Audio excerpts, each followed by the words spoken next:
Thanks, Kwang. Thanks for the nice intro. So I took some notes to organize my thoughts here. So as Kwang said, I've been at Lyft for about 5 years. Prior to that, I was at Google for over 12 years, where I had the chance to start Street View and make it big. And at the end, I had a team of about 500 people, crawling the physical world through imagery, crawling and parsing, essentially being the equivalent of Google for the world, right, for the physical world, which was pretty cool. And I met Kwang and the team about a year ago, and was so impressed by their passion and ambition that I decided to invest in the company, and it's been great. And when they asked me to come here for this event, well, of course I said yes, because I think these events are great, and I learned as much at these events that that you do. So I think it's a great exchange of best practices, and so glad to be here. So first of all, let me start by saying, what is Lyft? Because when I come here, people ask me, where do you work? And I say, well, Lyft. And they say, what is Lyft? So it's humbling. So Lyft is a mobility as a service company, as we call that. So we are one of the 5 largest in the world. They are Lyft, Uber, Didi, Ola, and Grab. We are US only for now, very focused on sort of moving people, not goods, and the US alone. We have a very strong culture of sort of caring for people, for our drivers, for our employees, and for the environment, which is I love. Our stats, so we're about 4 years old, about 2,000 people, a bit less, about 400 engineers. We are about roughly 1 million rides a day. So we're in the US, we're about a third to half the size of Uber, depending how you count. And what we want to do is we want to essentially improve people's lives through transportation, essentially. We are not here to just sort of be a taxi company. We're here to change the way people move, which is an awesome mission. I love it. So we want to replace car ownership. And I think this can have huge sort of financial and environmental and social sort of benefits for the world. So what do I do at Lyft? I lead what I guess I would call like the core platform team. That includes sort of what we call the marketplace team. Marketplace is essentially the dispatch and pricing platforms. How do we match supply and demand in real time in a very complex and large ecosystem? That's highly based on mapping data. Mapping data for us is sort of understanding the streets, the places, understanding real-time traffic, understanding where people are, understanding where drivers are, all these things. And all these systems also have to be designed with autonomous in mind. We believe that the world eventually will move to autonomous cars, and so we want to be ready for that. And we are starting to work with partners to build systems that will support that. It's a very big part of our mission. So Lyft is going very fast. We are maturing as a company. We are growing from a startup into a kind of a large tech company. And with this comes growing pains. We're growing at ride-wise 300% a year roughly, and we're kind of doubling the workforce every year. So this year alone, or in the next 12 months, I need to probably triple my team and hire 200 people. So it's a huge challenge. I actually don't know how to do that. I'm hoping to get more info from you guys here. And it's probably the most important thing I do, honestly, as a leader in this company. It's like building this team.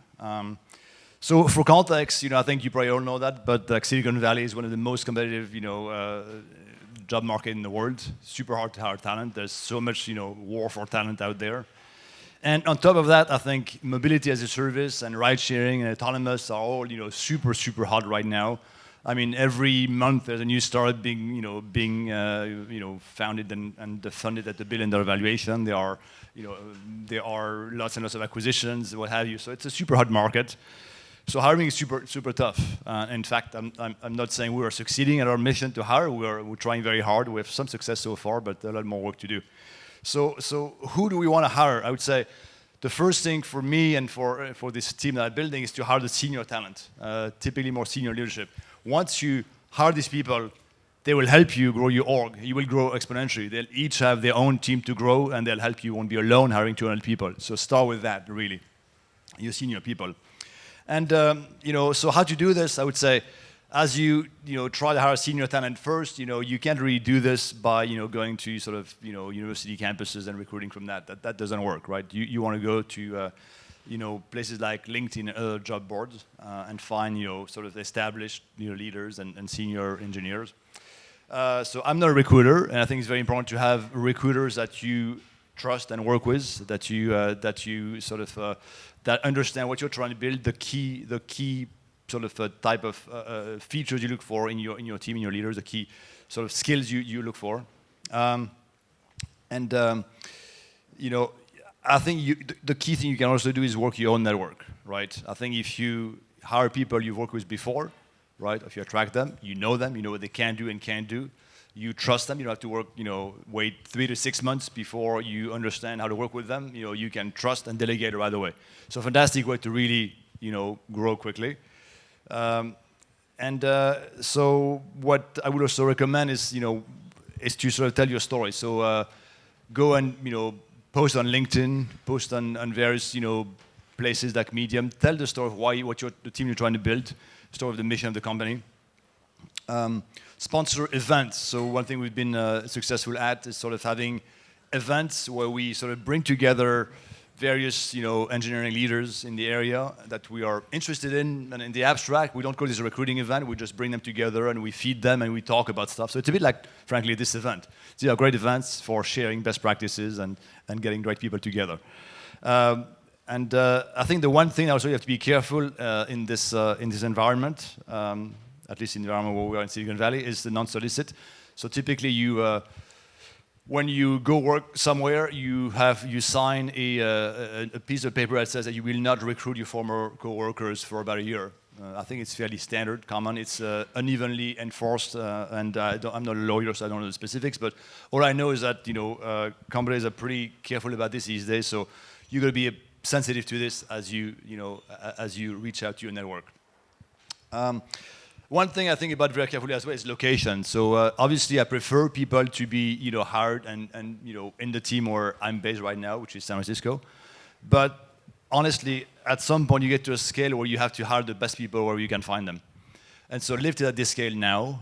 Until recently we only had the SF office. Now we've recently opened the Seattle office. I'm opening an office in Palo Alto, and we're going to grow more. We have 2 or 3 offices we're trying to open in more locations. Find the best time where you can find it. And then the key is sort of how do you organize these offices? At the beginning, you just hire the people that see the office. Over time, you really want these offices to have their own mission, their own identity, right? You don't want them to be just a hodgepodge of people that work on random things. You want them to have maybe 1, 2, max 3 topics that they own at this office. So it's something to think about as you further grow. Over time, you want to avoid this fragmentation. You want typically. You don't want to have junior people report across 3 to 5 time zones or more, right? You want them to be fairly senior before they have the opportunity to work remotely, work in these offices. I would say there are counterexamples.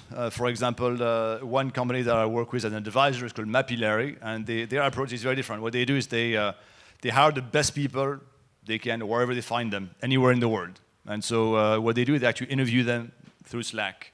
And if they can, interview and work with them through Slack, then they know that they'll be able to collaborate with them on Slack. And so they are 29 people right now, and they are in about 12 countries, which is just pretty amazing. So there are ways to do it. That's one way to do it.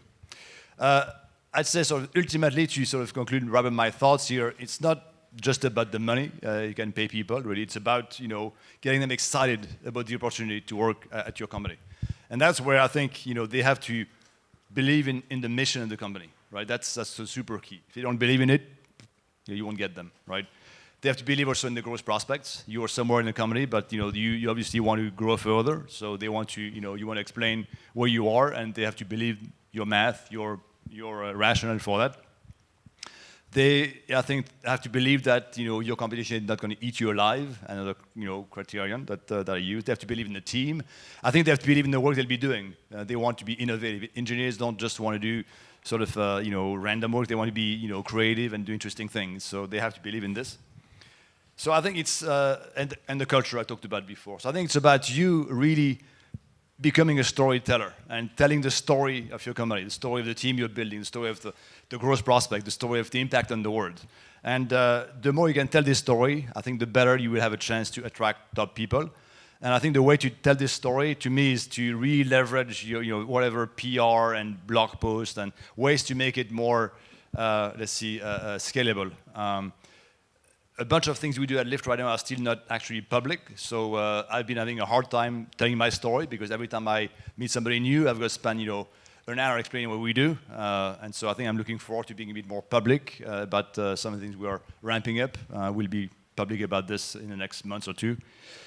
So summarize, I would say my thoughts, and by the way, I don't really have all the answers here. These are just my thoughts of the day. I would say hire a senior talent first, work your network, hire in remote locations if you can, and finally become a great storyteller, right?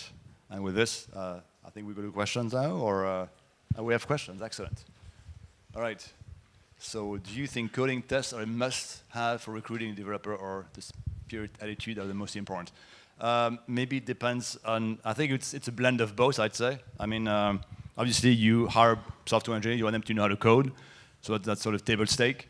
However, I'm worried about what I guess I call prima donna. Somebody called them divas or whatever. So I try to avoid these kind of people when I can, because I think even though they are maybe great engineers, they tend to have a negative impact on their teams and the organization. So I think it's a blend really, and ultimately you have to make a judgment call. Right? I think any interview process is always going to be somewhat flawed. It's going to be taking, input from a number of people, and this input is often actually diverse. You will find people who hate the candidate, people who love the candidate. So what do?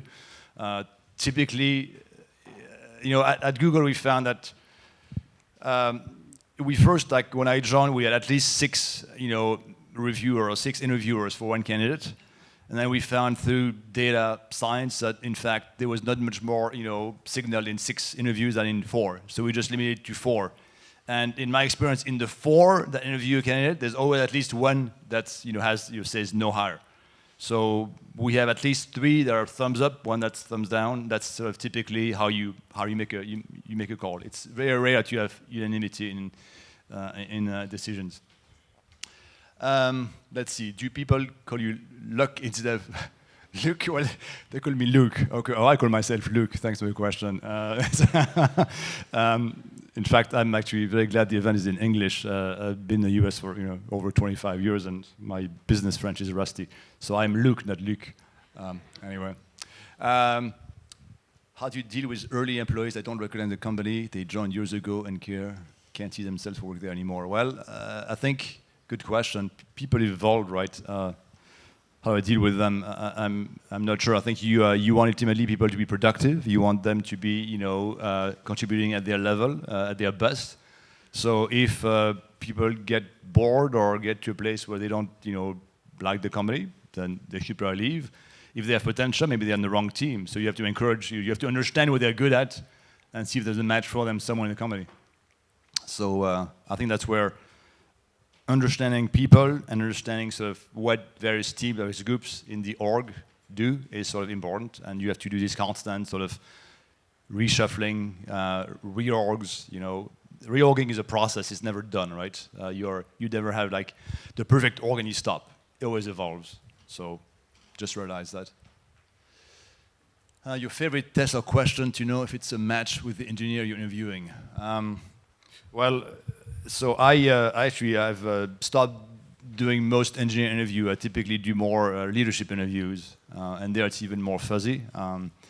But with engineers at Google, what did I ask? I had a few favorite interview questions. There's like a whole pool of them that we have to you can use them only a few times, and then they get known outside the company, and you have to find a new one. So I forgot what I was asking, but there's some good ones that you ask them and they are somewhat sort of not perfectly framed. So I think the first what I like is that when good candidates start asking you questions, they say well, you didn't really specify this problem very well, so how do you? So you first have this exchange, and then they go and sort of and walk you through the process. These are good questions to me. It shows how the people can think on their feet, clarify the question, and then move on. So I've had many over the years, but there's probably more.